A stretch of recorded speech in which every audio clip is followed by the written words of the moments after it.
20:30, 24:06 la temperatura. Bienvenidos a La Cornisa. Último momento. Mañana a las 7 de la mañana vuelve a declarar ante el juez Bonadío el hombre que cambió todo. ¿Querés saber quién es el hombre que cambió todo? Espérame un segundito nada más. Y además, ¿qué va a decir Macri el miércoles? Con pelos y señales. Y además, los abogados de la Cofradía de los Desesperados, ¿cobran en negro?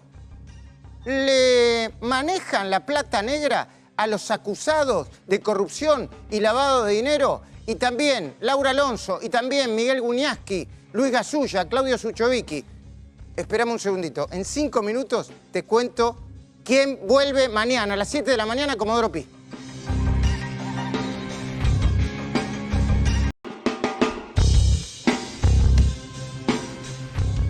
Te cuento, no solamente te vamos a dar detalles de lo que va a hablar Macri el miércoles, que es clave, porque no solamente le va a hablar a la gente que está con bronca y que le tiene mucha bronca a él en este momento, también le va a hablar a lo que él denomina el círculo rojo. En exclusiva te vamos a decir de qué va a hablar. Y atención, tenemos los detalles del operativo secreto. Quieren quebrar a Leonardo Fariña. ¿Quiénes lo quieren quebrar? ¿Por qué? ¿Cómo pretenden quebrar a Fariña? Dame 5 minutos más, 5 solamente, y arrancamos con todo y no paramos más.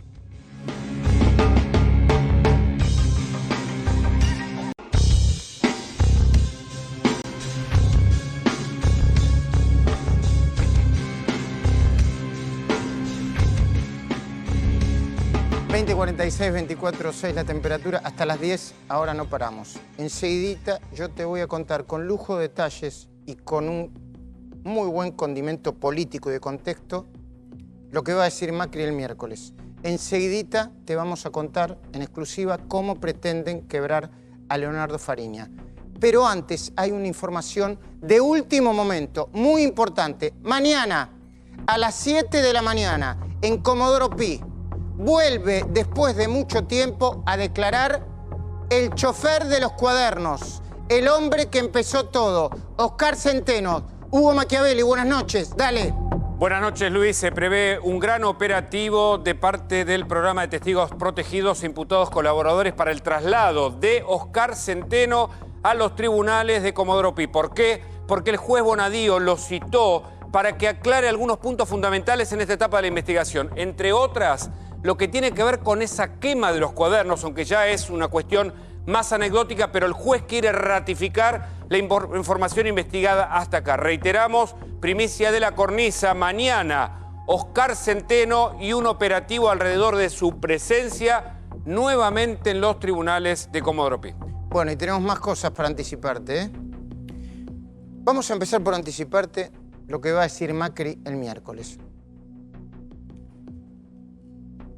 El próximo miércoles, el presidente Macri les va a hablar, quizá por primera vez, a los que están con bronca, desilusionados y, atención, sin mucho ánimo para escuchar nuevas promesas.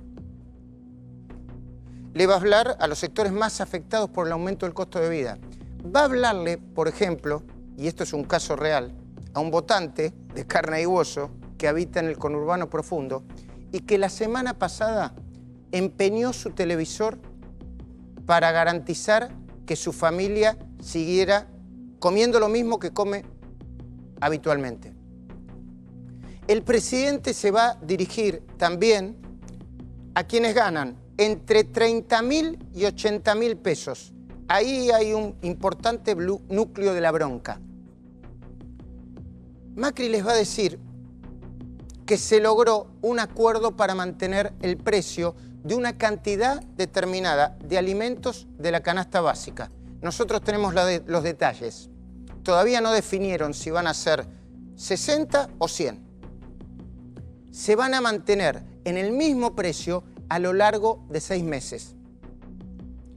Pero atención, porque se va a anunciar también que Defensa de la Competencia multará a quienes ejecuten maniobras para aumentar los precios, entre comillas, para cubrirse.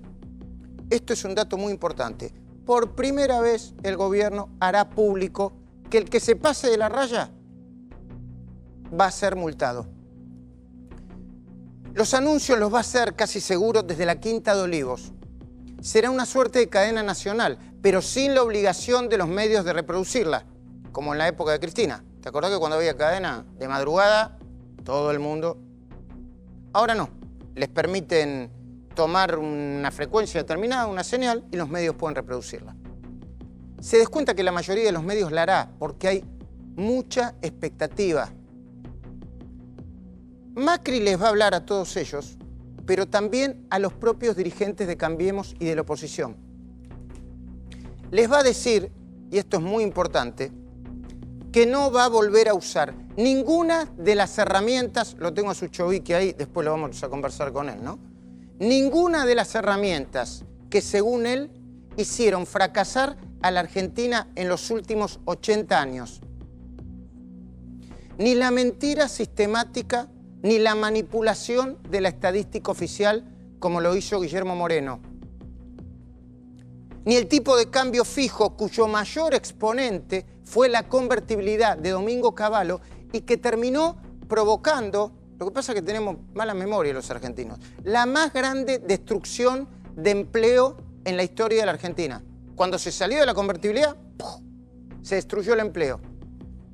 Ni los controles de precios que impusieron José Gelbart. Si vos sos muy chico, muy chica, pregúntale a tu mamá o a tu tío quién fue José Gelbart.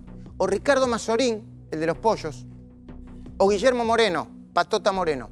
Y que terminaron en hiperinflaciones y devaluaciones letales. Va a decir también Macri el miércoles, y esto es muy importante, que no va a recurrir ni al atraso de las tarifas que dejó a los argentinos sin teléfono en los años 70 y sin energía en los años 90 y en los años 2000. Ni va a implementar el cepo de Cristina, que hizo bajar las exportaciones a la mitad. Yo junto con Miguel Guñasque, con Luis Gasulla, pero sobre todo con Claudio Suchovicki, después voy a hablar todo esto, porque son cifras duras que el gobierno maneja y tiene. Que tampoco va a impulsar cambios constantes de la regla de juego. El presidente intentará explicar que implementará un paquete de medidas que incluye, además del acuerdo de precios, créditos del ANSES para los jubilados y los beneficiarios de la asignación por hijo y planes como el Ahora 12 o el Ahora 18. ¿Por qué lo va a hacer?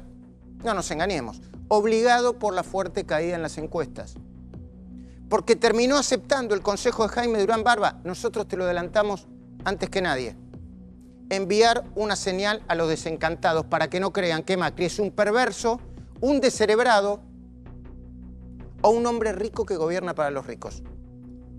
Pero además el presidente el miércoles les recordará a los sectores empresarios, sindicales y también políticos que según él forman parte del problema, escuchen bien, que por culpa de las políticas de siempre, esto es historia económica, pero lo entiende cualquiera, durante los últimos 100 años hubo 77 de esos años con déficit fiscal.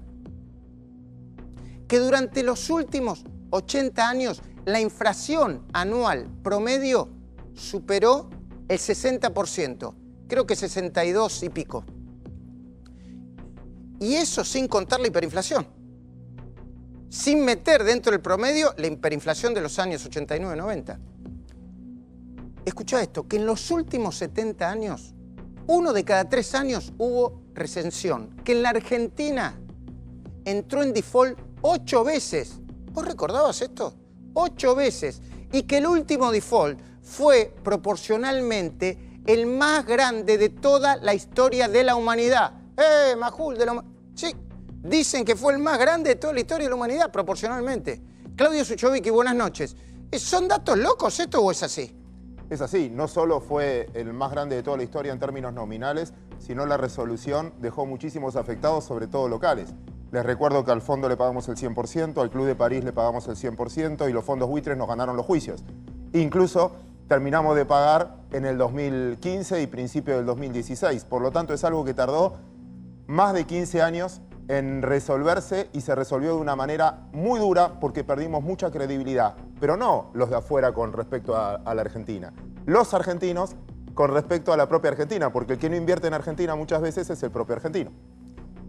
Bueno, escuchen esto, y a Miguel le va a gustar escucharlo, porque el otro día escribí una nota sobre el agujero negro de la galaxia y lo pequeño que somos nosotros. Pero todo esto provocó que la Argentina fuera el país del mundo, Miguel, que menos creció durante los últimos 50 años, a excepción de Sudáfrica. ¿Voy de nuevo? Argentina es el país que menos creció durante los últimos 50 años, medio siglo, a excepción de Sudáfrica, que fue el primero, que menos creció. Macri les va a hablar a quienes lo votaron en 2015 y hoy dudan. Tienen bronca, no lo pueden ni ver.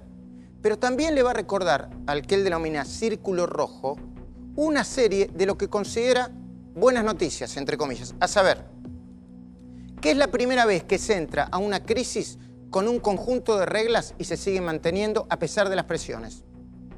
Que no está proponiendo ninguna cosa rara, que lo que propone en su programa no es ni más ni menos que lo que hicieron Chile, Perú, Colombia y Paraguay. Todos, si querés te lo recuerdo, con baja inflación, todos con crecimiento. Si tiene tiempo, Macri también, están evaluando, va a hablar de la revolución de los aviones. Va a decir que en la última década los que pagamos impuestos tuvimos que poner 300.000 millones de pesos para mantener aerolíneas argentinas. ¿Vamos de nuevo? 300.000 millones de pesos para mantener a una empresa llamada Aerolíneas Argentinas. Mientras Argentina se convertía en el país menos conectado de la región, con 1/3 menos de vuelos por habitantes en comparación con Chile. Dirá el presidente, si tiene tiempo, y lo escuchan, que ahora los boletos de avión, yo no tengo las cifras, pero es lo que dicen, valen la mitad. Que hay millones de pasajeros volando por todo el país y que 500.000 de personas en la Argentina pudieron subirse al avión por primera vez. Dirá, si tiene tiempo, que hace 3 años y medio, cada día que pasaba se producía menos energía y se producían más cortes de luz. Y que ahora, cada día se produce más energía y que los cortes, no es que se dejaron de producir, bajaron un 40%. Claudio, de nuevo, ¿tenés esa cifra? ¿Los cortes bajaron un 40%? La verdad no te puedo acompañar ahí porque no lo sé, pero vamos a creerte.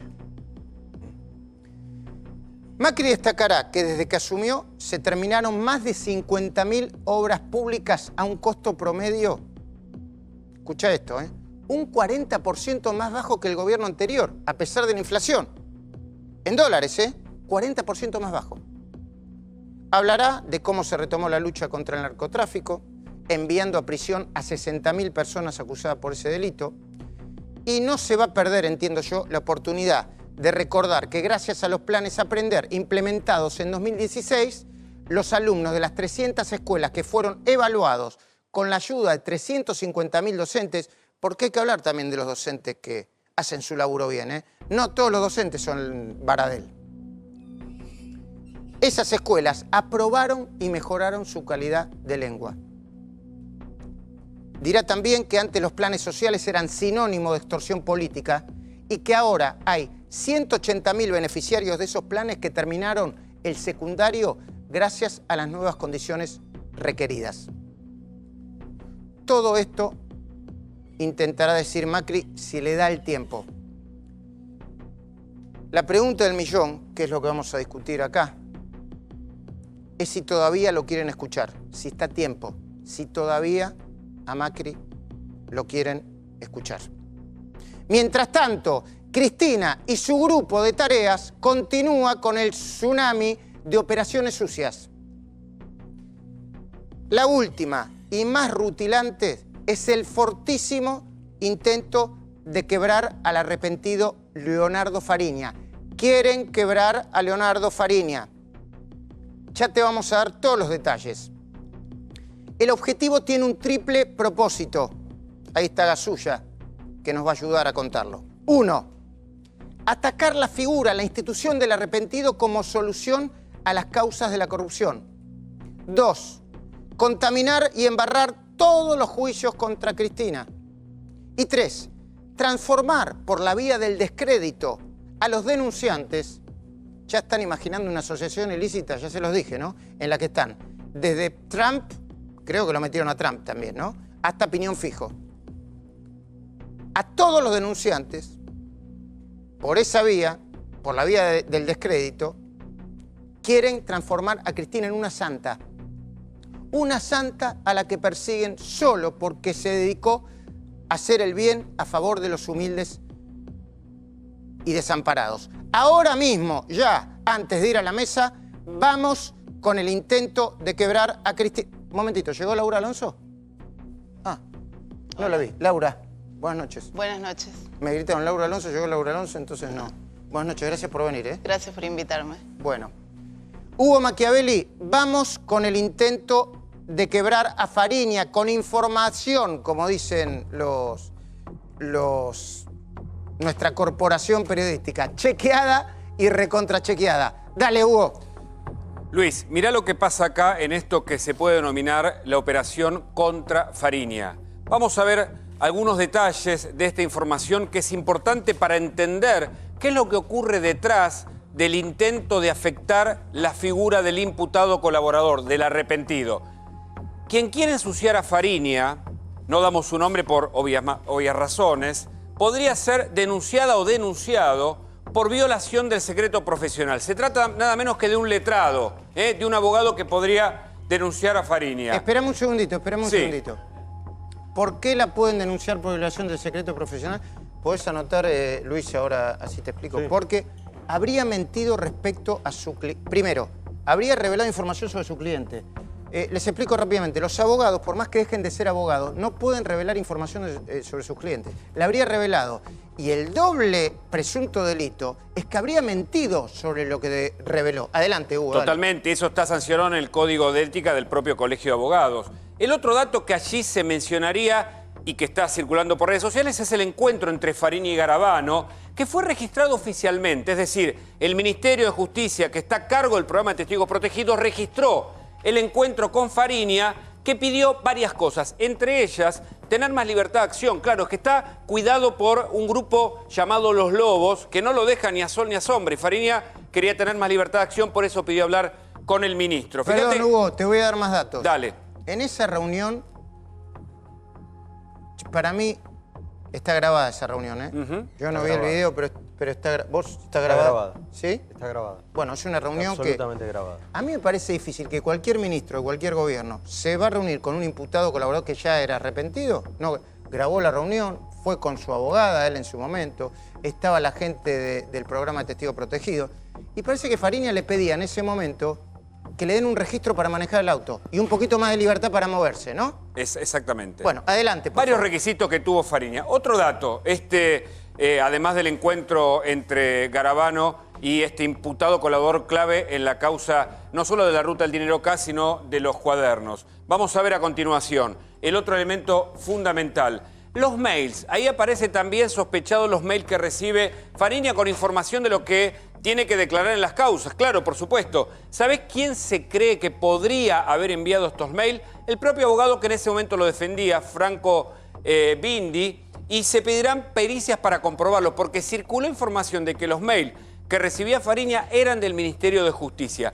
Allí aparece una dirección que es una dirección encriptada, que podría tratarse en este caso de los mails de su propio abogado, que estaba diciéndole a Fariña qué tenía que declarar en razón de su propia defensa. A ver, Hugo, tratemos de explicar esto y ayúdanos, Luis. Estaba circulando la versión de que le enviaban desde el Ministerio de Justicia de la AFI, creo también, decían. Y sí, que le enviaban, de la Agencia Federal de Inteligencia, bueno, exactamente. que le enviaban un mail para guionarlos a Fariña. Y en realidad parece que esos escritos son el intercambio de información con su abogado en ese momento, que creo que era Franco Bindi. Claro, era una defensa. Para presentar su declaración, ¿eh? Y parece que se van a pedir pericias donde quedaría bastante claro que esos escritos tienen el mismo tono y la misma cadencia en la escritura que el abogado Franco Bindi. En realidad es un intercambio entre Bindi, o sería un intercambio entre Bindi y otra abogada u otro abogado que trabaja en el estudio de Franco Agustín Bindi, Ah. que después termina siendo el abogado de el denunciado por Fariña, ¿Quién? Lázaro Báez. Ah, qué raro, ¿no? Perdón, ¿viste, Miguel, esa curiosidad? Van a comparar, para saber quién es el que escribió los mails, van a comparar la manera de escribir. ¿Se puede, no? Bueno, supongo, pero sobre todo es posible, digamos, en una especie de alquimia muy sofisticada para mentir y volver a mentir y volver a mentir, porque de eso se trata, ¿viste? Cristina es Santa Cristina, es mentira. Fariña fue guionado, es mentira, pero ojo, lo sabemos hace tiempo, ¿no? Las mentiras convencen a veces. Convencen, por eso hay que desarmar una por una y nosotros lo estamos desarmando. Continúa, Hugo, dale. Mira, el otro dato tiene que ver puntualmente con eso, porque la dirección de los mails que habría recibido Fariña, los recibió, pero la dirección sería de Franco Bindi, por eso dice que se pudo haber falseado la dirección de la AFI del Ministerio de Justicia. Vamos a ver otro elemento en cuestión que es importante para desbaratar o intentar desbaratar la operación contra Fariña. Un abogado, atención con este dato, un abogado allegado a Lázaro Báez le habría propuesto a Fariña, en medio de sus declaraciones como imputado colaborador, que declare que alguien del gobierno lo guionó. Esto es la cuestión. Es decir, si se prueba, y esto se puede probar por los registros de ingreso a la cárcel, etcétera, y al programa, que un abogado le sugirió esto a Fariña, estamos frente a una operación al revés. Es decir, alguien de parte de Lázaro Báez quería que Fariña modificara su declaración. Ese abogado, además, atención con esto, le habría sugerido a Fariña que dispondría de un cheque en blanco, de una importante suma de dinero para que ponga la cifra que quiera y de esa manera no irse en contra de Báez y todos los que en ese momento la justicia investigaba. Y la última, fíjate Luis, este dato interesante también. ¿Estamos con esto? Bueno, lo importante es saber efectivamente quiénes están detrás de la operación contra Fariña para afectar su figura en la justicia. Luis, ¿por qué quieren quebrar a Fariña? Primero porque Fariña en el 2017 los denunció a sus abogados. Los denunció porque sentía que los estaba traicionando, que estaban jugando, que estaban yendo a visitar a la persona o una de las personas que él había mencionado en las distintas denuncias, que es Lázaro Báez. Con el tiempo se termina corroborando, se termina confirmando porque varios de estos abogados son los abogados defensores de Lázaro Báez. Lo que no está del todo claro es, y que no lo admiten públicamente, es si todos trabajan, si estos abogados trabajan todos juntos. Primero apareció una abogada que quiso desacreditar al abogado de Manzanares. Cuando Manzanares habla, lo quiere asociar con D'Alessio por una filmación clandestina en Comodoro Pi. Esa abogada, que es también abogada de Lázaro Báez, que es Elizabeth Gazzaro, responde o trabaja con Franco Bindi. Después aparece la ex abogada de Fariña, que también tiene relación con Bindi. Lo cierto es que todos también tienen relación con Víctor Ortel, quien fue el ex hombre fuerte del Servicio Penitenciario Federal, del batallón militante, el que los autorizaba a los presos a salir rápidamente. Los abogados de la cofradía de los desesperados. A ver, hay un tuit tuyo que dice: las declaraciones de la ex abogada de Leonardo Fariña están más guionadas que serie de Netflix. ¿Qué decís? ¿Las declaraciones en Dolores? ¿Decís? No, las mediáticas. Lo que pasa es que... Pronto se sabrá quién le escribió en el relato. ¿Quién le escribió en el relato? Bueno, hay que prestar mucha atención a Franco Bindi. Franco Bindi fue buscado por la Interpol hace años atrás. ¿Pero cómo? Fue ¿Es un abogado? ¿Buscado con la Interpol por qué? Buscado por la Interpol por distintos... había una familia que denunciaban que les habían sustraído un menor y que se había ido al exterior. El abogado de esa persona era Bindi y estaba siendo investigado por adulteración de algunos documentos. Después lo investigan en Tandil, también por algún tipo de adulteración de documentos con otra abogada que era su expareja. Después, por otra parte, o sea, son abogados inescrupulosos, que no tienen problema en pelearse con la ley o ir a fondo, cueste lo que cueste. Y después, Bindi fue secretario legal de, ¿sabes quién? ¿De quién? Julio De Vido, en el Ministerio de Planificación. ¿Será casualidad? Es una buena pregunta. Yo, mientras le pregunto a Miguel cómo ve todo esto, después voy a hablar con Laura Alonso de todas estas cosas también, y después vamos a hablar de las medidas económicas con Claudio Suchovicki, le pediría que me vayan preparando las placas de los abogados que cobrarían en negro de la Cofradía de los Desesperados. ¿Y por qué cobrarían en negro y las investigaciones que está haciendo? Creo que la FIP por un lado y la UIF por el otro lado. Las presento yo, Hugo, las placas. ¿Qué opinas vos? Mira, yo siento particularmente, y me imagino que muchos, una melancólica sensación de que todo esto ya lo vivimos de manera muy parecida. La campaña sucia, las tergiversaciones, los abogados inescrupulosos, la imposibilidad de discriminar de pronto qué es verdadero, qué es falso, porque nosotros, porque somos periodistas, podemos... No, y aún así nos cuesta bastante. Es un jeroglífico. Es un jeroglífico, son criptogramas, no sé. Imagínate la opinión pública, ¿qué le pasa? ¿Qué nos pasa también a todos? Que la inflación derrota todo. Bueno, después veo si es verdad o mentira.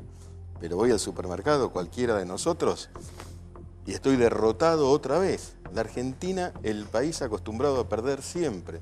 Vos dijiste, no crecimos, son los últimos, los penúltimos. Sí. Después de Sudáfrica, los que menos crecimos en el mundo en los últimos 50 años. Siempre perdemos. Ahora en el discurso ganamos, siempre ganamos, ¿no? Pero el asunto es que en el bolsillo siempre perdemos. Y ahí aparece la inmoralidad, ¿viste? O como yo digo, la posmoralidad. Entonces cualquiera dice cualquier cosa. Bueno, y el a mí me gustaría analizar porque acá hay un tema. ¿Viste que en Dolores aparece como una especie de investigación a espías? Sí. Está D'Alessio, que es el falso abogado, y aparecen espías orgánicos e inorgánicos. Yo le digo que hay un grupo de abogados que algunos que se están presentando como querellantes en esa causa, que se parecen más a D'Alessio que cualquier otro.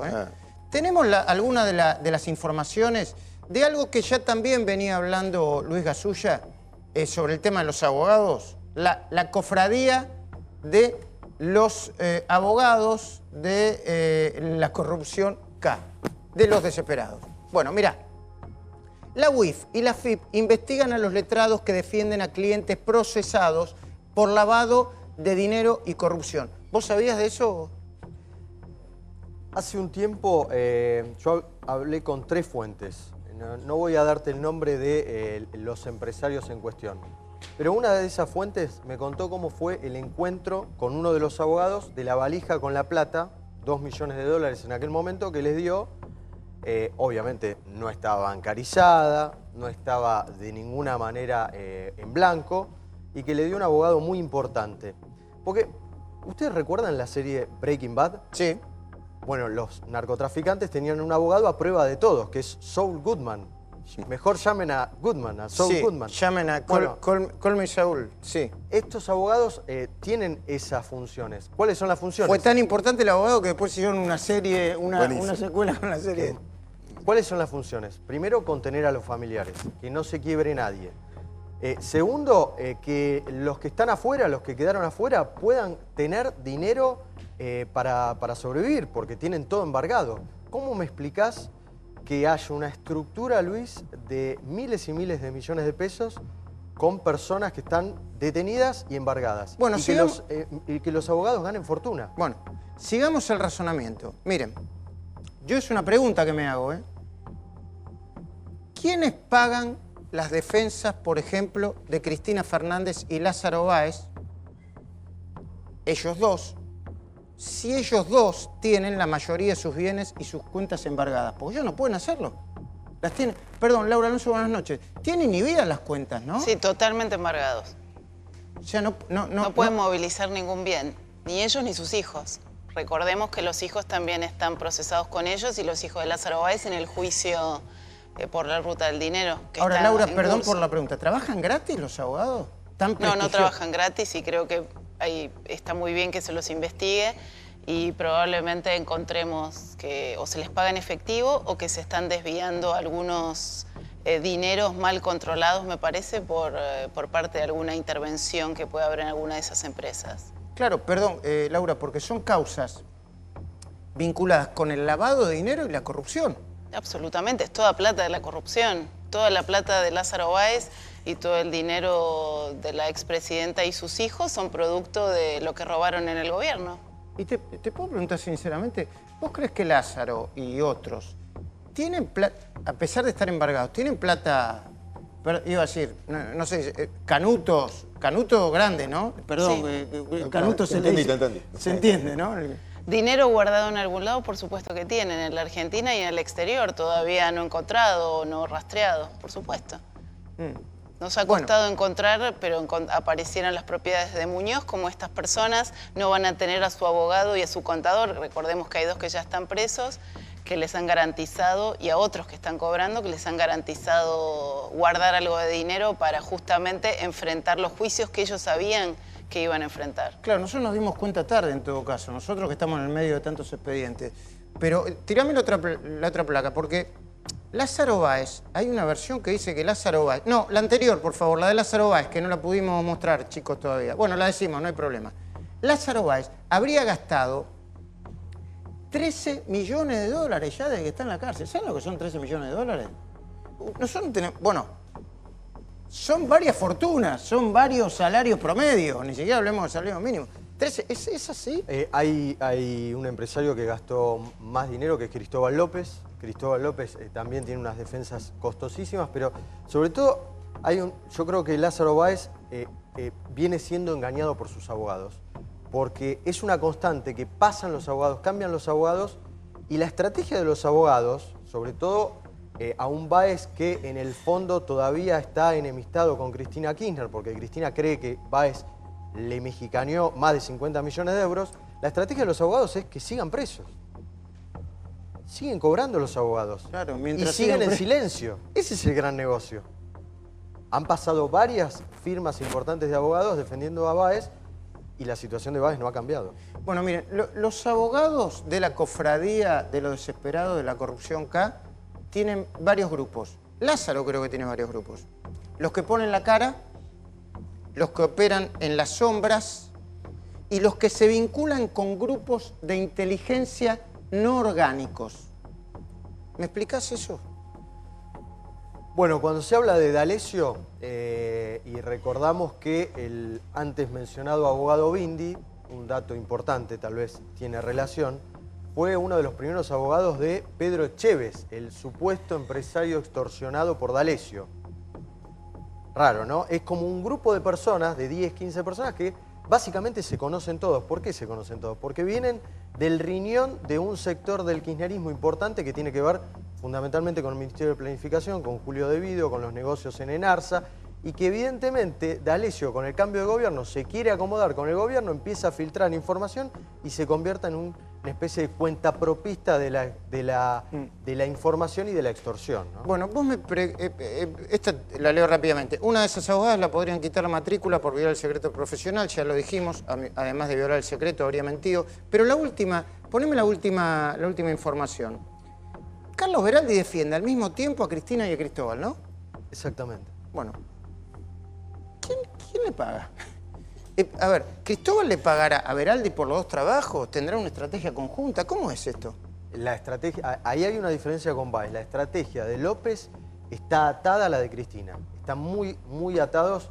Creo que el empresario más importante que quedó muy cerca de Cristina y que sigue siendo fiel, a pesar de todo, es Cristóbal López y Fabián de Sousa a través de sus medios.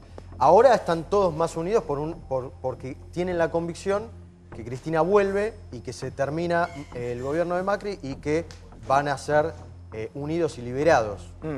Bueno, lo repito, la mejor manera de desarmar estas operaciones es informar lo que pasa. Informar con los datos en la mano lo que pasa. Así las desarmamos. Enseguida Agustina Girón les va a presentar las medidas, las presuntas medidas, porque todavía están revisando el paquete de medidas que va a presentar Mauricio Macri. Ahora, Miguel, yo te quiero plantear esto. Más allá de las operaciones sucias, tiene un objetivo muy claro y muy interesante. Porque si hay más gente que cree que el arrepentimiento de Fariña no es genuino, que las causas de la corrupción son una porquería, que todas las causas de corrupción son una porquería, el techo ese de Cristina Fernández de Kirchner, que es un techo vinculado con su responsabilidad en la corrupción, posiblemente se amplíe y pueda tener unos puntitos más en este mano a mano, codo a codo contra Macri. Yo creo que hay un interrogante profundo sobre la sociedad en general. Porque Cristina está alta en las encuestas. Y ese techo aún puede ampliarse, como decís vos. ¿Pero cómo está alta? ¿No robaron a 4 manos? ¿No eran autoritarios? ¿No se asociaron? Porque yo decía, perdemos y siempre perdemos. Ojo, se puede perder peor, ¿eh? Puede ser Venezuela, puede ser, no sé, Irán, estuvimos asociados a ellos. ¿Pero qué te preguntas con esto? Entonces yo digo, pero ¿qué es lo que valora la sociedad al momento de elegir? Somos libres de elegir a nuestro propio tirano. Cristina puede ganar. Pero entonces, ¿qué sucede? Claro, hay un gobierno que comete errores, sí, no conozco gobierno en el mundo que no los cometa. Probablemente graves errores. ¿Por qué Macri, me pregunto a la vez, no habló antes con esta contundencia? Porque no solamente es qué decir, sino cuándo decirlo, ¿no? Hay que ver ahora si estamos a tiempo. Pero la pregunta fundamental me parece que es sobre la sociedad en su conjunto, porque la inflación es sistémica de toda la sociedad. Y en un sentido la corrupción también fue plebiscitada. Digamos, así como Menem fue reelegido, los Kirchner también. Y ahora pueden ganar de vuelta. Es verdad que bajó Macri en las encuestas y subió Cristina. Y para eso tienen... Tiene 11 causas, ¿viste? Claro. Y para eso tienen, bueno, un paquete de medidas que... Sí. Un segundo, porque, por favor. perdón, no me puedo quedar callado en esto. No, dale. Que son dos mundos, el mío, que yo quiero hablar solo de la parte económica, financiera, y el mundo en este caso de la corrupción. El otro día salió una investigación que la pueden ver todos y está completamente probado, que es los países que menos crecieron per cápita de la región. Así como vos decías del mundo, obviamente está la Argentina. Y los países que más crecieron. Si vos tomabas en los años 90 cuánto era el ingreso per cápita por país y la pobreza, estábamos todos parecidos. ¿Qué pasa? Los que más crecieron, Chile, Perú, Colombia, hasta Uruguay. Los que están abajo en crecimiento PBI per cápita, Brasil, Argentina y Venezuela. Es decir, factor común. Porque todos tenemos cereales, todos tenemos materias primas, todos tenemos los mismos problemas, todos tenemos la misma vulnerabilidad sobre el exterior, todos igual. Es en manos de quién quedó la ollita. La corrupción no fue menor. No es menor en términos para explicar la economía. Porque, repito, miren, quiero dar un dato, no es que quiero opinar en esto, pero miren los países que más crecieron y los que menos crecieron, saquen factor común y van a ver la cantidad de precios que hay atrás. Y bajaron muchísimo el nivel de corrupción. De eso vamos a hablar enseguida con Laura Alonso, porque además tenemos un informe que es brutal. La cantidad de plata que se está gastando en los bienes que se recuperaron y no se pueden enajenar porque está parado porque el Congreso no quiere. Pero hablemos de las medidas, si te parece bien. Agustina Girón, buenas noches. Efectivamente, vamos a repasar algunas de las medidas que se espera que Mauricio Macri anuncie este miércoles. La primera tiene que ver con la canasta básica. Se espera que entre 60 y 100 productos sean incluidos dentro de la canasta básica y tengan precios preferenciales. La segunda medida tiene que ver con los créditos de ANSES. Hablamos específicamente de la ampliación de 3 líneas específicas de crédito que son el Procrear, Mejor Hogar y los préstamos ANSES. Esto va a ser aplicable, por supuesto, a los beneficiarios de la Asignación Universal por Hijo y para los jubilados. La tercera medida es el relanzamiento de el famoso programa Ahora 12, pero específicamente para la compra de algunos instrumentos que son electrodomésticos e indumentaria, disculpen. Y hablamos finalmente de la cuarta y última medida, que tiene que ver con descuentos. ¿Para qué específicamente? Para medicamentos y para materiales de la construcción. Para medicamentos y para materiales de la construcción. Se espera que sean algunas de las medidas que se anuncien el próximo miércoles a manos del presidente Mauricio Macri. ¿Sirven? A ver, todo depende. Y vos lo decías en parte en el editorial. Primero, la credibilidad que tengas que vas a ejecutar ese plan. Yo te puedo anunciar lo que quieras, pero no. Y la gente le tiene que creer y el empresario le tiene que creer que finalmente, si no hacen eso, puede ser peor el camino después. Por lo tanto, la credibilidad que tenga en la sociedad. Y eso yo no te lo puedo contestar porque va a depender cómo esto evoluciona. Quizás el objetivo de esto no fue pensar en el largo plazo de la Argentina, sino simplemente ganar las elecciones. Entonces vos te preguntás automáticamente, bueno, bárbaro, ganar las elecciones y después ¿qué vas a hacer? Porque esto no es un plan, no lo podés mantener a mucho tiempo. Y acá, perdón que voy a repetir un ejemplo que usaba el otro día y vos ya me lo escuchaste, que es, hay un viejo ejemplo que se usa en la economía, es que vos a Shakespeare vos le podés obligar a vender todas las obras. Lo que nunca le vas a obligar es a que produzca nuevas. Yo puedo obligar a bajar los costos, control de precios, etc. Lo que no voy a poder obligar a un productor que produzca más si finalmente no tiene rentabilidad en eso. Cuando vos decís, bueno, voy a financiar con el ANSES, ¿quién pone la plata? El Estado. Finalmente, ¿y el Estado quién es? Todos nosotros, porque sale del contribuyente. ¿Sirve subsidiar la tasa de interés? Y la pregunta es, si no tenés credibilidad, fíjate, yo te puedo decir, yo a la pyme le doy la plata más barata. ¿La pyme qué va a hacer con esa plata? Dos caminos. Aumenta la producción porque le cree, cancela un crédito más caro que tenía para zafar. ¿Pero lo puede hacer eso? Y es lo que hizo en el anterior. O se estoquea o compra dólares si se prefiere o no. Nadie va a producir más si no cree que va a vender. Para eso tengo que incentivar el consumo. Para incentivar el consumo lo que debería financiar es el consumo. A mí me gusta, de todos los casos, cuando vos tenés un problema de empleo grande, el que emplea más gente sin necesidad profesional, porque la tecnología emplea gente pero necesita mucha capacidad, que es una industria que le está yendo bien, o muy específica como la energía, etcétera, necesitas mucho profesionalismo en el que estás tomando. La construcción.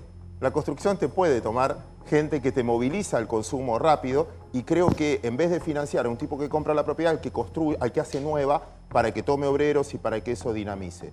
Pero eso es pensar en el largo plazo. Yo creo que lo que estamos todos pensando ahora es, y ahí es donde me desborda la pregunta, a pesar de que contesté largo, es que esto es una mirada de credibilidad política. Si vos crees que esto se mantiene en el tiempo. Y lo que la sociedad está discutiendo en el fondo es algo mucho más profundo. Mucho más profundo. ¿Qué está discutiendo?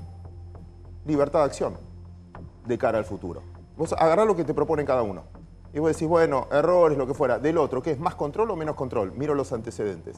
Si más control, manipulación del gobierno anterior, manipulación de estadísticas, tenemos menos pobres que Alemania. Por eso es, depende del valor de cada uno. Yo entiendo lo que decía él y tiene toda la razón del mundo. Si no llegás a fin de mes, la libertad quizás es algo secundario.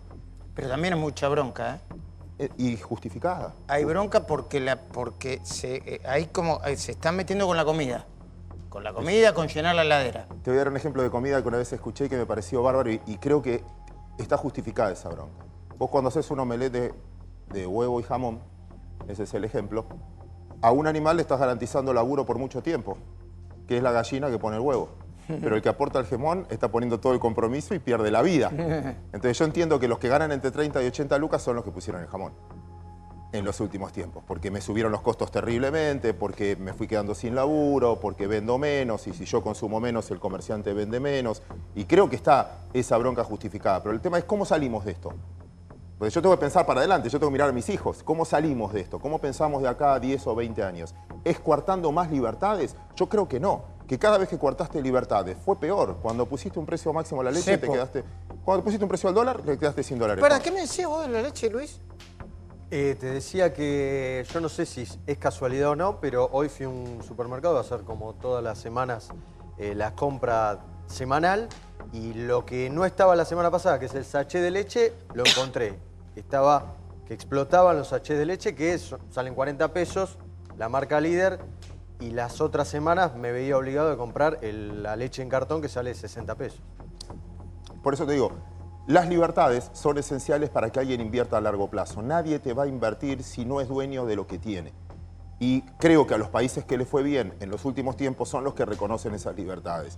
Un tema que también, no sé, quizás yo acá me voy a equivocar porque leí un Zócalo y no sé si fue así, lo estoy sacando de contexto, pero también escuché que alguien decía, no, vamos a penalizar a los que tienen la plata afuera. Y vos decís, pará, si lo hicieron bien, si tienen la libertad de decidir por la credibilidad que tiene el sistema político, ¿por qué los voy a penalizar si pagaron todos los impuestos? No, a los que hay que penalizar es a la extinción de dominio. Claro, sí, primero penalizame. No, y a lo de los 400 millones que se escribieron en el blanqueo y dejaron un pedacito de plata en negro, sin blanquearla. Supongo que eso va a estar penado porque lo decía así, van a perder el blanqueo y está perfecto. Alguien que no cumple la ley, la tenga acá, la tenga afuera, pero al que no cumple la ley hay que penalizarlo.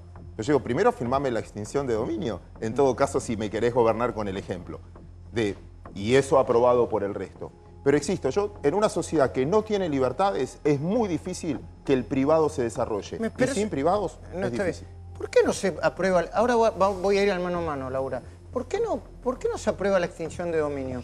Bueno, el decreto que firmó el presidente está vigente y se está trabajando para constituir la Fiscalía Especializada para la Extinción del Dominio en la Procuración y también estamos trabajando varios organismos en la identificación de bienes, la UIF, la AFIP, la Oficina Anticorrupción. Mientras tanto, hay una mayoría en el Congreso que se ha negado a darle un tratamiento, pero hasta tanto no lo volteen, digamos, alguna de las cámaras, el decreto sigue vigente. Obviamente, y esto es así, la mitad del sistema político en la Argentina no quiso arrepentido, pero tuvieron que aprobarlo algunos, no todos, cuando apareció revoleando los bolsos José López en el convento, y hay una mitad o un poco más del sistema político argentino que no quiere que los bienes de la corrupción vuelvan a la sociedad. Y esto es muy claro y se sabe muy claramente quiénes son los que no quieren avanzar con estas medidas. Hablando de la extinción de dominio, prepárate, Agustín, así nos presentás el resumen del informe ese muy fuerte que habías hecho y que se lo vamos a poner para que opine la titular de la Oficina Anticorrupción, Laura Alonso. Los Haroldos, vinos finos con Ángel. Los Haroldos Estate, más de lo que esperás.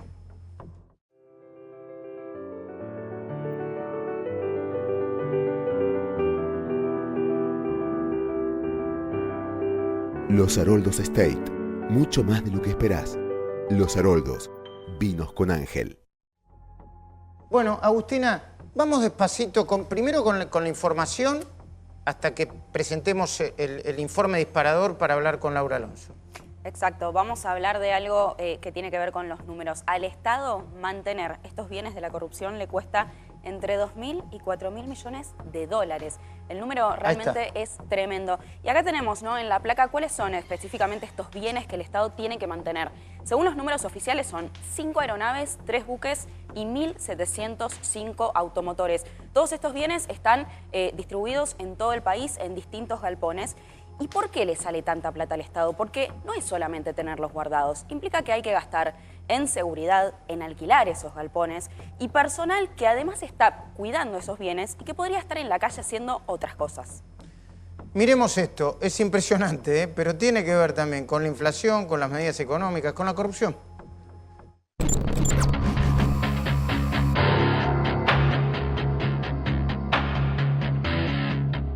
La prefectura tiene 72 predios en todo el país que albergan casi 1.000 vehículos y más de 240 embarcaciones. Son todos bienes recuperados de la corrupción, el lavado de dinero y el narcotráfico. Este es uno de ellos.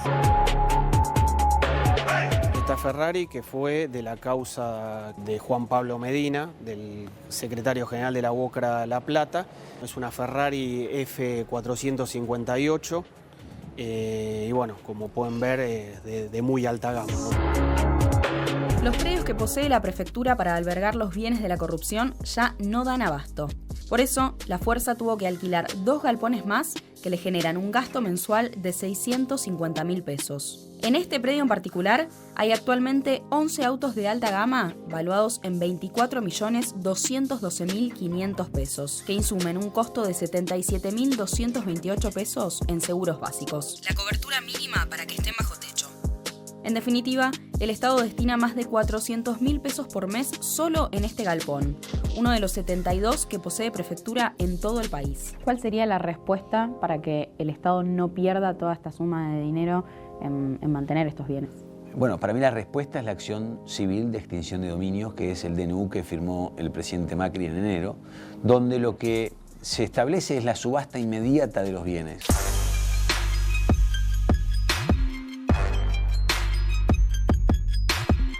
Este es el yate que pertenecía a Ricardo Jaime y es mencionado en la causa que investiga al exfuncionario por enriquecimiento ilícito.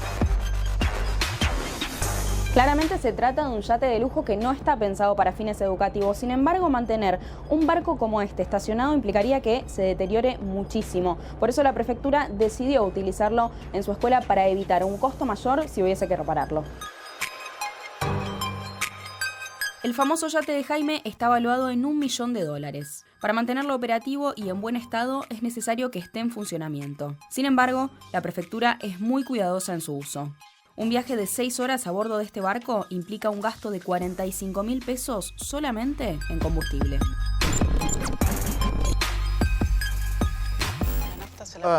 ¿Cómo? Que la nafta la pagábamos todos cuando Jaime usaba ese yate para pasear. Ahora está preso. Y ahora empieza un nuevo juicio contra Jaime y Devido, Trenes Chatarra, por la compra de trenes basura a España y Portugal. En pocas semanas ya se anunció la fecha de inicio de ese nuevo juicio.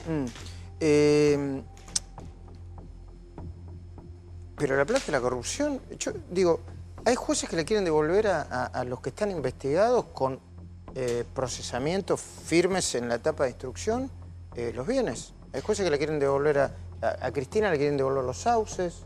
Bueno, no va a suceder, porque las querellas de la Unidad de Información Financiera y la Oficina Anticorrupción nos vamos a oponer y seguramente también lo hagan los fiscales en cada causa. Y eso irá a instancias superiores si los jueces toman decisiones que nos parecen que no corresponden. Eso es la importancia también, lamentablemente, cuando todavía no tenemos un sistema institucional consolidado, de tener querellas que representan al Estado participando en estas causas, porque evidentemente puede haber situaciones que signifiquen pasos atrás. Así que desde nuestro punto de vista el compromiso está desde el momento 1 en las causas en las que participamos, no solo de identificar, sino también recuperar los bienes y que no se vaya para atrás, sino que efectivamente las instrucciones finalicen, haya juicio y haya condenas, como pasó con Chicone, como pasó con el segundo juicio por la tragedia de Once, como va a pasar en el juicio de Báez y en el juicio que se inicia contra la expresidenta el 21 de mayo por la obra pública. De eso vamos a hablar ahora, pero usted hace más o menos un mes dijo esto y estallaron, bueno, después de su declaración, los medios de comunicación. Miremos. Lo que estamos destapando son ollas y ollas de basura que vivió en los sótanos y no tan sótanos del poder durante muchos años en la Argentina. Lo atacan a Stornelli porque no le pudieron meter un tiro, como se lo metieron a Nisman, que los denunció, por hacer un acuerdo espurio con Irán y con Venezuela. Hablemos claro, Majul. Yo, después del programa incluso seguía todavía. ¿Qué quiso decir? A ver, ¿qué? Que si fuera en gobierno, primero Stornelli no podría haber investigado la causa de los cuadernos, pero si se hubiese animado a investigarlos e incluso a citarlos a indagatoria o incluso pedir citación indagatoria o un procesamiento, yo creo que Stornelli no estaría vivo si Cristina Kirchner fuera presidenta de la Nación, y lo sostengo. Lo demostraron, lamentablemente le pasó a la Argentina y tenemos que aprender de nuestros propios errores o de nuestras propias tragedias. Perdón, no es un error, es una tragedia. A ver, y esto me parece que es claro. Creo que Gasulla lo planteaba bien y él conoce mucho de lo que está sucediendo alrededor de esta causa trucha o lo que vos planteaste al inicio frente al nuevo ataque sobre la figura de Leonardo Fariña. Leonardo Fariña es una de las personas que cometió delitos, y él mismo lo ha dicho públicamente y en los expedientes judiciales, incluso en juicio lo ha dicho Fariña, pero que también ha aportado con información y su conocimiento para avanzar en esas investigaciones, y que hoy Báez está en juicio. Báez está sentado junto a sus hijos, su abogado, su contador y otros, y van a ser condenados probablemente antes de finalizar este año. Entonces, por supuesto que la cofradía de los desesperados, te escuché también decirlo, van a ir presos. O sea, las únicas personas de todo ese grupo que no tienen fueros, las únicas dos que tienen fueros son Cristina Kirchner y su hijo Máximo. Todos los demás son personas sin ningún tipo de protección. Ahora, y perdón, me corrijo, los fueros deberían revisarse en ambos casos, porque están procesados. Lamentablemente tenemos el antecedente de Carlos Menem en el Senado, condenado doblemente, o sea, con condena firme en el caso de los sobresueldos, y la Corte Suprema de Justicia, esta Corte, abre un recurso inédito a la defensa de Carlos Menem. Increíble. Con doble conforme en la causa de los sobresueldos. Entonces ahora, también tenemos que preguntarnos, como decía Miguel Viñaski, no solo la sociedad o parte de la sociedad, lo que genera también en las instituciones, digamos, por esas instituciones estas instituciones representan algo, ¿no? Y representan que hay un sector de la sociedad que todavía no termina de comprender cuál ha sido el costo del robo, y el costo del robo es vivir en la mierda, perdón que lo diga así, no tener cloaca, enfermarse por tomar agua podrida, que te afanen cuando vas caminando 5 o 6 cuadras porque no había luz ni asfalto. Digo, todo eso se está revirtiendo en menos de 4 años. Está bien, pero pensar que hay una banda dispuesta a que si los investigan... A ver, no sé, pensar que puede llegar a Cristina a ganar, los empiezan a investigar y matan a fiscales y a jueces, me parece a ver. Si Cristina Kirchner gana, varios de nosotros vamos a tener problemas. Y lo digo por varios de los que estamos acá. Básicamente porque viene por la libertad, lo dijo Suchovicki en la cuestión de la libertad económica. Yo lo digo en el ámbito de las libertades políticas. Como corresponde si me citan a declarar. Sí, pero las libertades políticas no van a ser las mismas que tenemos hoy. El pluralismo con el cual se maneja todo el mundo y opina no va a ser el mismo que tenemos hoy, porque ya lo vivimos, Majul. Tenemos corta memoria los argentinos y poca. Tenemos que recordar lo que eran 3 horas de cadena nacional, 4 horas de discurso en el Congreso los primeros de marzo, insultos, escupitajos a imágenes de periodistas en la vía pública, ataques permanentes, digamos. Eso era la falta de libertad, eso era empezar a hacer Venezuela, frenamos a tiempo. No nos olvidemos de eso. La gente dejó de hablar en público de política porque empezó a tener miedo de una represalia por parte de una persona sentada, no sé, en el colectivo, en el asiento de al lado, o en el subte, o en un bar, o en un restaurante. Esa autocensura de la opinión era lo que estaba empezando a suceder en la Argentina en 2014 y en 2015. ¿Y el caso Florencia? Bueno, el caso Florencia no es un caso que debería sorprendernos. Yo creo que justamente es la única hija, bueno, es la hija de la presidenta sin fueros. Llamativamente, la hija de la presidenta se enferma cuando se sabe que el contador Manzanares va a declarar como arrepentido. Pero, a ver, vos y esto es, a ver, es calendario, no, absolutamente desconfío. Esta es una opinión personal. Yo creo que de facto está prófuga la hija de la presidenta. ¿Te parece? No lo van a... Se ha profugado, ha decidido no vivir en la Argentina y no comparecer ante la justicia. Evidentemente esta es una decisión que han tomado y no casualmente está en Cuba.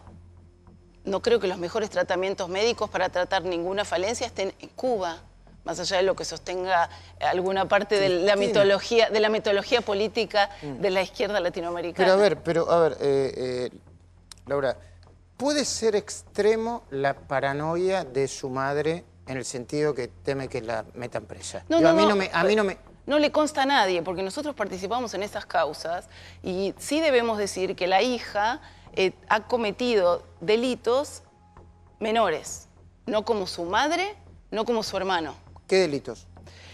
Bueno, ella firmó varios papeles y por supuesto tiene una responsabilidad, pero no es la misma calidad de responsabilidad que ha tenido su madre. Al recibir los 5 millones de dólares... No es la misma calidad, no es el mismo tipo de responsabilidad. Incluso entendiendo cuando uno va analizando las causas, ella, por supuesto, le tocaría una condena penal en el juicio, pero no de las condenas máximas que sí le tocarían a la senadora Kirchner y a su hijo Máximo, y a San Felice y a todos los de alrededor. Repito, no es casual que la hija de la presidenta se enferma y se va de la Argentina cuando se sabe que el contador Víctor Manzanares empezó a contar la verdad del dinero de los Kirchner. La declaración de Manzanares es muy importante en la causa de los cuadernos. Muy importante. Es importante en varias causas, no solo en los cuadernos, también en la de Sauces y en la de Otesur. Sí, por supuesto, como la de Fariña también ha sido muy importante en otras causas. Pero, a ver, pero vos decís, porque el otro día estamos discutiendo acá con Juan Grabois y estaba Silvina Martínez, decía, bueno, es más o menos como lo de Samit, pero un poquito más sofisticado. ¿Es lo mismo? Me parece que yo no compararía a Samid, que creo que es un delincuente de larga data en la Argentina, con la hija de la expresidenta, pero sí, a ver, no es lo mismo. Estamos hablando de de una expresidenta y un expresidente de la Nación fallecido que tomaron el Estado para robar.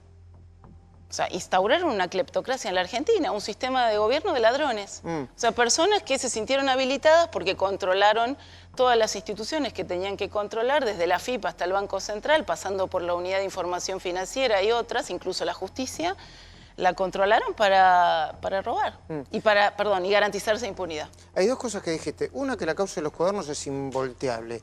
Y otra es que ustedes investigan desde la Oficina Anticorrupción juicios o causas que le incomodan al gobierno. Enseguida lo vamos a hablar eso. Yo te puedo pedir, Javier Mozo, que inmediatamente nos presentes un informe que tiene que ver, cuando no, con la corrupción. En este caso, las personas que nos deberían proteger, de repente, empleados públicos con un salario de empleados públicos, se vuelven multimillonarios. Los comisarios multimillonarios de la provincia de Buenos Aires. Buenas noches, Javier. ¿Cómo estás, Luis? Exactamente, buenas noches. Tenemos una serie de placas para presentar. Antes de mandar directamente el informe, vamos a arrancar con la primera. Son empleados públicos, ellos, ¿no?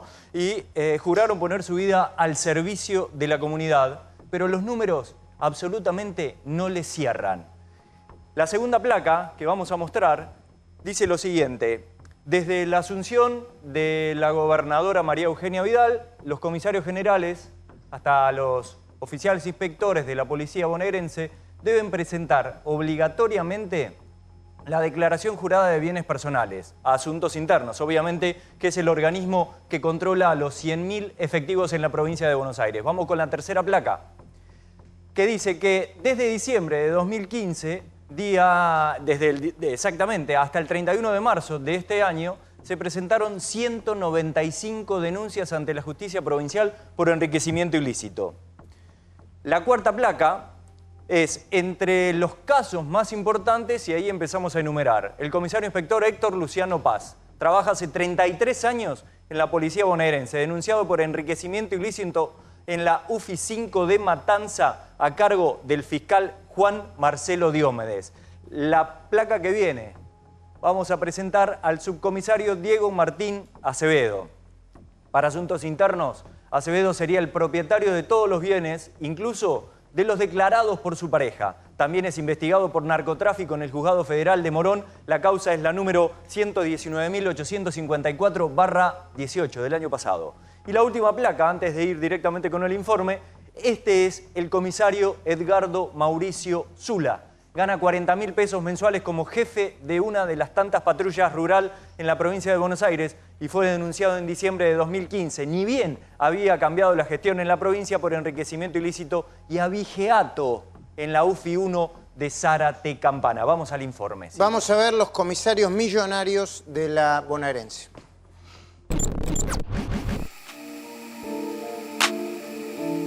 El comisario inspector Paz trabaja hace 33 años en la bonaerense. Tiene un sueldo de 74.000 pesos. También declaró ser asesor de seguro desde hace 6 años, pero en su declaración no incluyó la vivienda de la calle Comisionado Indart al 2200 de la localidad de San Justo en el partido de La Matanza. Su mujer sí lo hizo, pero afirmó ser la dueña de solo la mitad. Paz sí declaró un departamento en un moderno edificio con piscina, gimnasia, parrilla, solarium, sauna e hidromasaje en la avenida Bunge al 1700 en Pinamar. Según su declaración jurada, el valor del departamento es de 500.000 pesos. Sin embargo, empleados de las inmobiliarias de la zona afirman que en el complejo no hay unidades de menor valor a los $100.000, es decir, 4.300.000 pesos. Paz tiene además 2 autos y 2 camionetas valuadas en 1.600.000 pesos. Los investigadores denunciaron que 2 de esos vehículos no figuraban en la declaración jurada. La esposa del comisario inspector figura como propietaria de una empresa de transportes de cargas refrigeradas, cuyo domicilio también es en la calle Indart al 2200 en La Matanza. Sin embargo, no hay nada que indique que ese lugar pueda ser usado para estacionar los vehículos declarados, a saber, 7 camiones valuados en más de 9 millones de pesos, 6 acoplados y semirremolques valuados en 1.755.000 pesos. Esto no es todo, porque entre los autos que están a nombre de la esposa de Paz, hay un BMW X1 modelo 2012 valuado en 875.000 pesos. La mujer declaró que es dueña del 50% del vehículo. Paz hizo varios viajes al exterior entre los años 2007 y 2017, por ejemplo a Brasil por vía terrestre, también a través de cruceros y salidas también a los Estados Unidos en 2016 y 2017. El total de los bienes del comisario ascendería a más de 14 millones de pesos, según el cálculo del área de asuntos internos de la policía de la provincia. Para llegar a ese patrimonio, el comisario inspector Paz tendría que haber ahorrado el 30% de su sueldo durante 33 años. El caso del subcomisario Diego Martín Acevedo, quien ingresó a la fuerza hace 16 años, es por demás llamativo. En su declaración patrimonial del año 2017, Acevedo solo incorporó una vivienda de la avenida 25 de Mayo al 900 en Merlo. Dijo haberla comprado por 1.500.000 pesos a través de una donación. Omitió declarar quién le donó el dinero. Otro inmueble ubicado en la avenida Patricios al 8200 también en Merlo no fue declarado ni por Acevedo ni por su esposa Karina Villalonga. El subcomisario Acevedo incluyó en su declaración jurada solo un automóvil. Además omitió presentar la declaración jurada de su esposa, la oficial principal Karina Villalonga. Pero Villalonga es propietaria de una camioneta modelo 2017, un auto año 2015 y una moto Honda de 250 centímetros cúbicos año 2013. La mujer también tiene a su nombre 4 camiones y un acoplado semirremolque. El subcomisario Acevedo viajó varias veces al exterior, 6 a Estados Unidos con estadía promedio de 13 días cada uno, también a Brasil, Bolivia y Paraguay. En la mayoría de los viajes fue acompañado por su pareja. Asuntos Internos, cuyo responsable es el doctor Guillermo Berra, calculó que el patrimonio neto de Acevedo alcanzaría los 6.900.000 pesos. Para lograrlo por la vía legal, Acevedo necesitaría ahorrar el 30% de sus ingresos anuales durante 37 años de trabajo en la bonaerense. Otro de los comisarios millonarios que no podrían justificar cómo la hizo es Edgardo Mauricio Azula, con 24 años de actividad en la fuerza. Azula percibe un sueldo de 40.000 pesos mensuales como jefe de patrulla rural. En su declaración patrimonial, que asciende a 5 millones de pesos, dice ser copropietario de una vivienda en calle Italia al 1300 de la ciudad de San Pedro, pero no aporta datos de cómo compró otro inmueble en la calle Italia al 900. La evaluación fiscal de las dos propiedades asciende a 1.400.000 pesos. Azula, junto a su esposa, es dueño de 3 vehículos, 2 motos y una lancha. Pero el dato más llamativo de la declaración patrimonial del comisario Azula es que figura como dueño de 60 vacas, 4 toros, 19 vaquillonas, 24 terneras, 2 terneros, 19 yeguas, 4 padrillos, 15 potrillos y potrancas, 9 ovejas y 150 colmenas. De acuerdo a las investigaciones de asuntos internos, el patrimonio del comisario Edgardo Azula ascendería a 9.100.000 pesos, casi el doble de lo declarado. Para acumular semejante fortuna, debería haber trabajado 46 años ahorrando el 30% de sus ingresos en blanco. Perdón por la sonrisa, me sorprendió el comisario rural ese que tiene vacas y hacienda, ¿no? Mamita, sí, ahorraba mucho, ¿viste los cálculos que hicieron? Y hay como 150 comisarios, inspectores en esa situación en la provincia de Buenos Aires, ¿eh? Asuntos internos está haciendo lo que tiene que hacer, ¿eh? ¿Es posible que la gente cuando tiene problemas económicos no le importe las cuestiones de corrupción? ¿Que no relacione la corrupción con los problemas económicos que tiene la Argentina? Bueno, creo que no.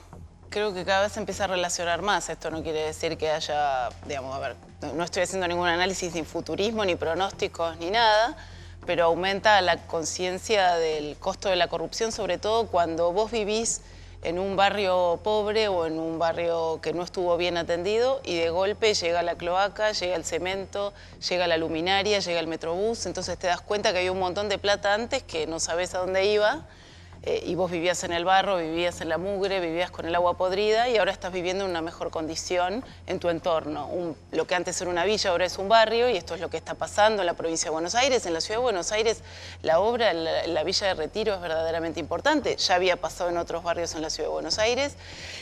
O por ejemplo en zonas rurales, ¿no? Que llegue ese famoso puentecito que estaban esperando y que les habían prometido 5 o 6 elecciones antes y ahora ese puentecito que les permite cruzar el río que crece cuando llueve para ir a la escuela o para conectarse con el pueblo cercano. Estas son las cosas, me parece que quizás desde Buenos Aires, desde la ciudad de Buenos Aires no vemos tanto, pero que la gente sí empieza a valorar a medida que uno se aleja de la ciudad de Buenos Aires, porque eran esas promesas incumplidas que efectivamente era plata que se iba para otra cosa. Nosotros hemos hecho decenas de denuncias vinculadas a fondos públicos que fueron enviados desde bosques nativos hasta la construcción de viviendas sociales y esa plata se fue, se gastó en campañas electorales, se la llevaron a sus propias casas, digamos, a sus cuentas bancarias o a sus canutos o a sus cuevas, funcionarios nacionales como José López, pero también funcionarios municipales y algunos provinciales. ¿Por qué decís que la causa de la corrupción la causa de los cuadernos de la corrupción es inviolable? Mientras que el kirchnerismo dice que es una muestra de la persecución. Involteable, dijiste. Mientras que el kirchnerismo dice que es una consecuencia de la feroz persecución contra Cristina y su familia. Porque la verdad siempre triunfa y en esa causa lo que hay ya no es solo confesiones de personas que dijeron haber participado, sino que hay prueba. O sea, se empezó a comprobar, nosotros hicimos varios informes técnicos con toda la información de las contrataciones, cruzando toda la información que había ofrecido Centeno y también ahora aparece la del contador Manzanares e incluso de varios empresarios que son confesos o otros exfuncionarios y ya empieza a aparecer la prueba. Por eso entendemos que en las próximas semanas va a haber, o meses, un par de meses, una elevación a juicio de un tramo importante de la causa de los cuadernos. Así que, por supuesto, hay personas desesperadas. Hay personas desesperadas que fueron funcionarios públicos, también hay empresarios desesperados. Porque esta es la primera vez en la historia de la Argentina que se investiga los dos lados del mostrador de la corrupción. Y esto también hay que valorarlo. Está pasando porque hay libertad en este país. Los jueces son libres y los fiscales son libres para investigar. Y por eso tenemos ante nuestros ojos la causa de corrupción más grande de la historia de nuestro país y que tenemos que cuidarla, no solo para llevarla hasta el final y para recuperar el dinero, sino también para poder comprender cómo operó durante 12 años la cleptocracia en nuestro país. Antes te voy a hacer la pregunta sobre el tema de los casos que comprometen al gobierno. No sé, Correo, Odebrecht, Parques Eólicos, Panama Papers. Pero, a ver, Miguel, ¿vos crees que la gente relaciona la corrupción con la economía o que está tan enojada con la economía que se olvida de la corrupción? En parte la relaciona, pero en buena medida la desventura del dinero que no alcanza te ciega. Está lleno de ejemplos históricos en la Argentina también, en donde de pronto se arma una distorsión del pasado y se venden esos 12 años como de felicidad y de dancing en la Plaza de Mayo, y vos creés en tu propia mitología porque ahora no llegás y por ahí elegís esa leyenda. La leyenda acá funciona, tiene eficacia. Entonces, además, esto funciona porque la Argentina tiene una cultura política dual que va pendularmente eligiendo entre la libertad o la subordinación. Tomemos un caso de la Argentina profunda. Formosa, vos me dirás, es chico, electoralmente no existe, pero simbólicamente. Ahí va Infran por la enésima séptima. ¿Y ahí qué elegís? La subordinación a un cacique que tiene 1 millón de causas potenciales y reales de corrupción. Increíble. Increíble. Y lo eligen y lo reeligen. Es una provincia chica, es la Argentina profunda. Hay que ver qué sucede en la Argentina profunda, la profundidad de esta sociedad. Claudio, me quedó pendiente esta pregunta. Con estas medidas, ¿el gobierno va a poner dinero en la calle? ¿Crees que puede trasladarse esa apuesta de dinero en la sensación de que se está un poquitito más desahogado? ¿Que va a llegar eso o no? Perdón, no sé la respuesta porque depende de la credibilidad que tenga la gente. Te vuelvo a insistir, si vos me das dinero y yo confío, voy a consumir. El que no tiene otro remedio va a tener que consumir porque tiene consumo postergado, pero el que va a producir, el que tiene que incrementar, el que tiene que arriesgar, si te cree, es probable que lo haga. Si no te cree, no lo va a hacer. Pero, por ejemplo, los jubilados, por ejemplo, ¿van a tomar los créditos? Sí, supongo que sí, porque hay una necesidad pendiente. No ¿Y van a consumir? No significa que con eso les puedas comprar los votos. Y déjame un dato chiquito más. No. Vos pensás que los que van a votar este año, por ejemplo, los que ingresaron a la facultad este año, nacieron en el 2001. Con lo cual, hay muchas cosas de las que nosotros estamos hablando. El 50% de la población argentina tiene menos de 27 años. Y nosotros a veces le hablamos de cosas que no solo vivieron. El que nació en el 2001 no vivió la crisis del 2001. Y también depende de la geografía que vos le pongas en el medio. Y para mí eso es lo que cambió en el mundo en los últimos tiempos, la aceleración del cambio, porque no sabemos interpretar qué van a hacer los jóvenes. Muy bien.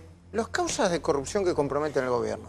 Correo, ¿la Oficina Anticorrupción se mete, es querellante o no? ¿O las deja pasar? Mira, dos cosas. Nosotros hemos hecho aportes de información en varias causas. Y dado que he sufrido acusaciones personales durante mucho tiempo respecto de parcialidad o falta de imparcialidad y por la falta de recursos humanos que también tenemos, en este momento no estamos querellando en ninguna de esas causas porque para que me acusen de encubridona en las causas y de ir a embarrar causas de la corrupción, que las lleven adelante los fiscales, que son los fiscales y los jueces naturales de las causas de este gobierno. Y esa me parece que es la decisión que preserva justamente cualquier tipo de sospecha o duda que pueda haber de la actuación que nosotros podamos tener en causas contra los funcionarios del actual gobierno. Eso no quiere decir que cuando los jueces nos han pedido informes no los hayamos realizado y aportado información cuando nosotros la obtuvimos, y eso consta en los expedientes en todas las causas que vos mencionaste. O sea, el doctor Casanero nos pidió un informe técnico sobre las declaraciones juradas, lo hicimos. En la causa de Odebrecht, bueno, en esa causa en realidad no hay ningún funcionario de este gobierno, sino un familiar directo del presidente de la Nación involucrado, pero también en esa causa sí querellamos y participamos activamente. Con lo cual a mí me parece que esto es importante decirlo.